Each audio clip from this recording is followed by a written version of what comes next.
Ikalimampung kabanata. Ang tunay na pagsamba. Ang Panginoong Diyos na makapangyarihan ay nagsasalita at nananawagan sa lahat ng tao sa buong mundo. Nagliliwanag siya mula sa Zion, ang magandang lungsod na walang kapintasan. Darating ang Diyos at hindi lang siya basta mananahimik. Sa unahan niya'y may apoy na nagngangalit at may bagyong ubod ng lakas sa kanyang paligid. Tinawag niya ang buong langit at mundo para sumaksi sa paghatol niya sa kanyang mga mamamayan. Sinabi niya, "Tipunin sa aking harapan ang mga tapat kong pinili na nakipagkasundo sa akin sa pamamagitan ng paghahandog. Inihahayag ng kalangitan na ang Diyos ay matuwid, dahil siya nga ang Diyos na may karapatang mamuno at humatol." Sinabi pa ng Diyos, "Kayong mga mamamayan ko, pakinggan ninyo ang aking sasabihin. Ako ang Diyos na inyong Diyos.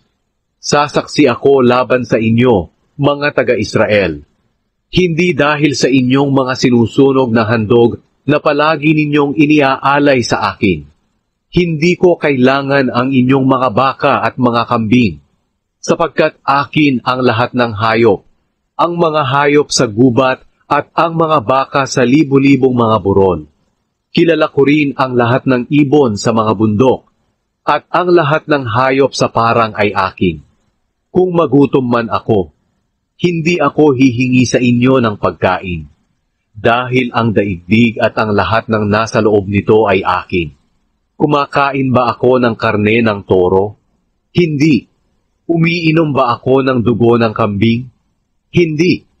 Ang kailangan kong handog ay ang inyong pasasalamat at ang pagtupad sa mga ipinangako ninyo sa akin na kataas-taasang Diyos.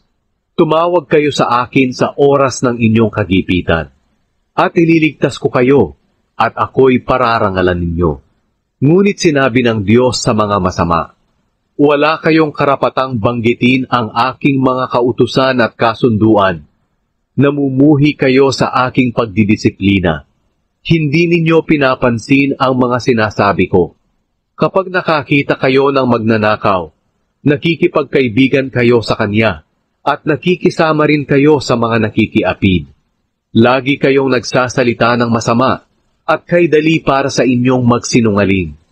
Sinisiraan ninyo ang inyong mga kapatid. Hindi ako kumibo nang gawin ninyo ang mga bagay na ito. Kaya inakala ninyong katulad din ninyo ako. Ngunit sasawayin ko kayo, at ipapakita ko sa inyo kung gaano kayo kasama. Pakinggan ninyo ito, kayong mga nakalimot sa Diyos. Dahil kung hindi ay lilipulin ko kayo, at walang makapagliligtas sa inyo. Ang naghahandog sa akin ng pasasalamat ay pinaparangalan ako, at ang nag-iingat sa kanyang pag-uugali ay ililigtas ko.